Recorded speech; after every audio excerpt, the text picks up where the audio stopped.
सावन मास की पावन एकादशी कामिका एकादशी। आइए जाने इस दिव्य तिथि का महत्व और इससे जुड़ी पौराणिक अद्भुत कथा। कुंती पुत्र धर्मराज युधिष्ठिर कहने लगे कि हे भगवान, आषाढ़ शुक्ल देवशयनी एकादशी तथा चतुर्मास से महात्म्य मैंने भली प्रकार से सुना। अब कृपा करके सावन कृष्ण एकादशी का क्या नाम है सो बताइए। श्री कृष्ण भगवान कहने लगे कि हे युधिष्ठिर, इस एकादशी की कथा एक समय स्वयं ब्रह्मा जी ने देव ऋषि नारद से कही थी, वही मैं तुमसे कहता हूँ।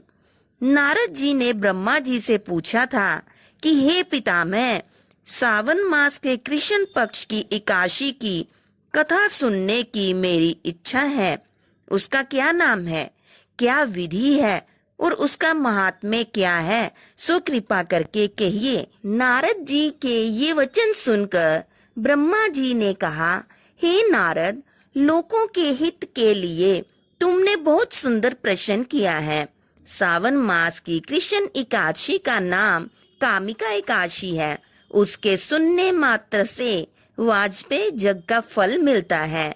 इस दिन शंख चक्र गदाधारी विष्णु भगवान का पूजन होता है, जिनके नाम श्रीधर, हरि, विष्णु, माधव, मधुसूदन है। उनकी पूजा करने से जो फल मिलता है सो सुनो। जो फल गंगा, काशी, नैमिषारण्य और पुष्कर स्नान से मिलता है, वह विष्णु भगवान के पूजन से मिलता है।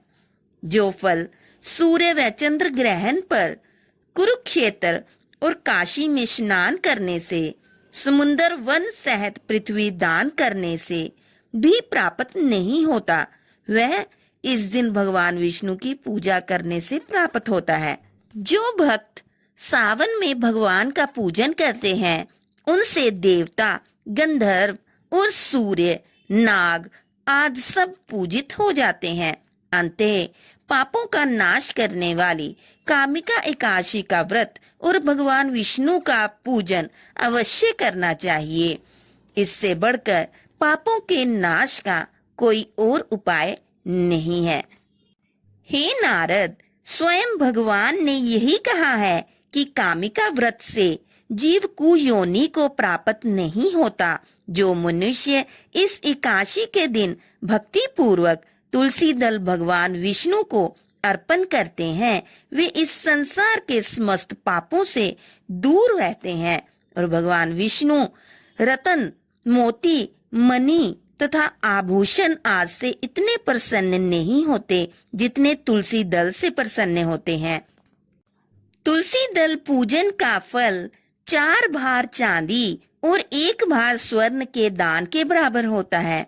हे नारद, मैं स्वयं भगवान की अति प्रिय तुलसी को सदैव नमस्कार करता हूँ। तुलसी के पौधे को सींचने से मनुष्य की सब यातनाएं नष्ट हो जाती हैं। दर्शन मात्र से सब पाप नष्ट हो जाते हैं और स्पर्श से मनुष्य पवित्र हो जाता है।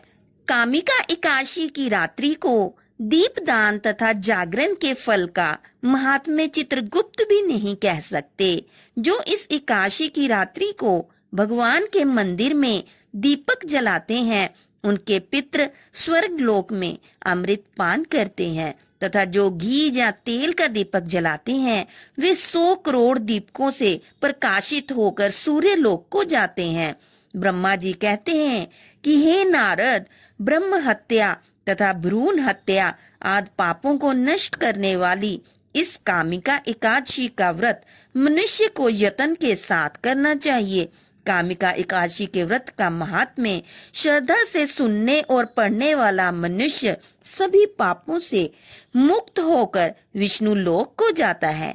कामिका एकादशी की व्रत कथा।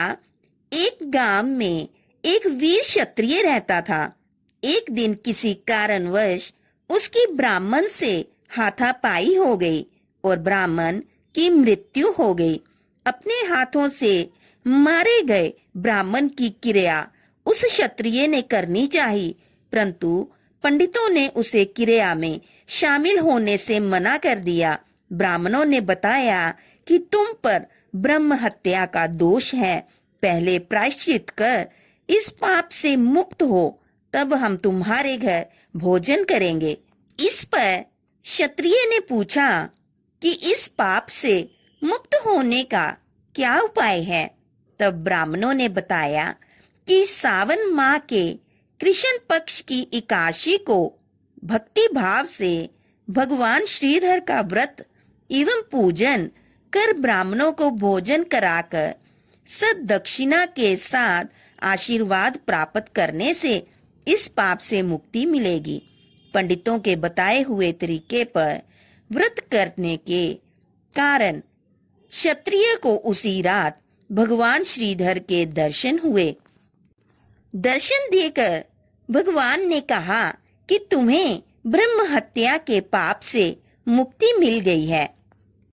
तो भक्तों, इस प्रकार क्षत्रिय ने कामिका एकादशी के व्रत से अपने पापों का नाश किया। अगर आपको यह वीडियो अच्छा लगा हो तो इसे लाइक करें, अपने दोस्तों के साथ साझा करें और हमारे चैनल सनातन ही सत्य 56 को सब्सक्राइब करना ना भूलें। जय श्री हरि।